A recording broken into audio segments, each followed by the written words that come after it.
वादळाचे विरले सारे नशिबी आले निखारे उरी वादळाचे रुतले जिव्हारी बसले निवारी विझले सुखाचे दिवे सुटले धागे उरले मागे उसासे सूर्य काळजाचे विरले सारे नशिबी आले निखारे उरी वादळाचे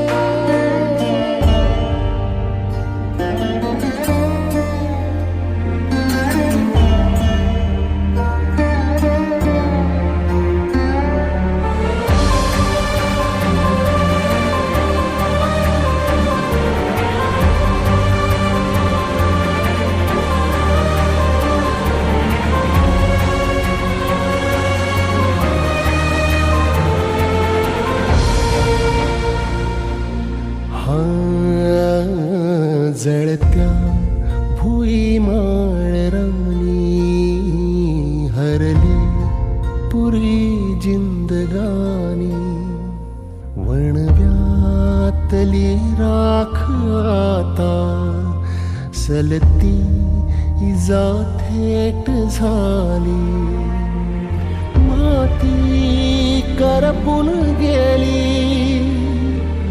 आधार दे गा जीवाला छाया हरवून गेली अंधार दाटे दिसाला झरले अकाली पडले शिवारी रुजले विखारी निवे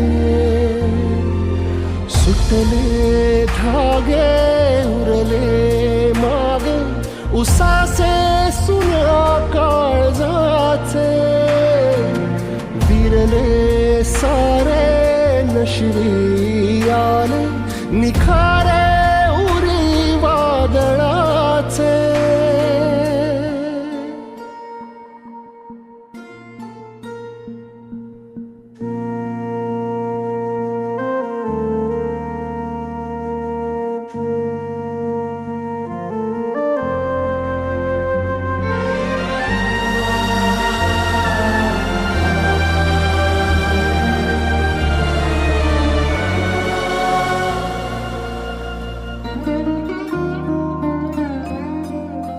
हो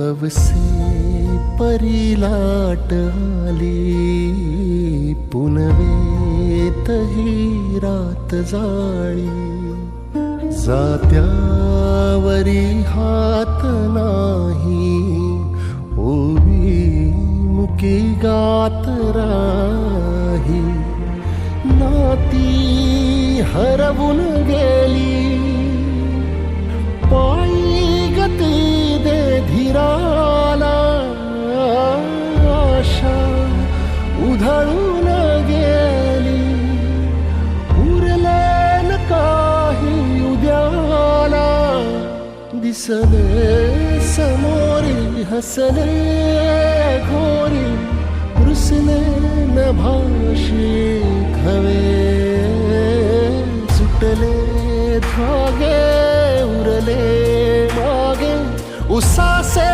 सुन्या काळजाचे विरले सारे नशिबी आले निखारे उरी वादळा. आज ऐरोली गाव ऐरोली नाका आणि परिसरातले सेक्टर 2-3 या परिसरातील जनतेबरोबर सुसंवाद साधला गेला. त्यांच्या असलेल्या नागरी ज्या गैरसोयी आहेत त्याच्यावर मात करण्याकरता भारतीय जनता पक्षाचे महासचिव आणि माजी स्थायी समिती सभापती आनंदजी सुतार यांच्या नेतृत्वाखाली या परिसरातले लोकांनी जनतेच्या दरबारामध्ये माझ्याकडे कैफियत मांडली. 150-200 निवेदनं प्राप्त झालेली आहेत. घर घर तिरंगा हर घर तिरंगा ही मोहीम 13, 14, 15 या 3 दिवसाकरता आपल्या देशाचे पंतप्रधान नरेंद्रजी मोदी यांनी आव्हान केल्यानुसार जनतेने उत्स्फूर्तपणे त्या ठिकाणी त्याच्यात सहभागात घेण्यात ठरवलेलं आहे.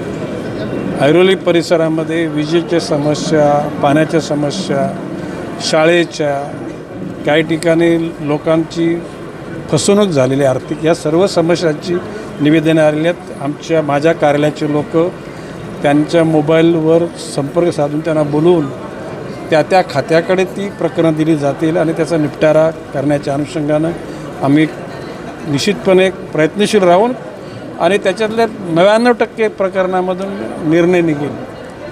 साधारणपणे पुन्हा आणखी 8-10 दिवसानंतर ऐरोली परिसरात अशा प्रकारचा जनसंवाद साधला जाईल. त्यावेळेला या परिसराचे इन्चार्ज इन्स्पेक्टर, या परिसराचे वॉर्ड ऑफिसर, MSCBचे अधिकारी, अन्य खात्यांचे जिथले अधिकारी सगळे हजर राहतील.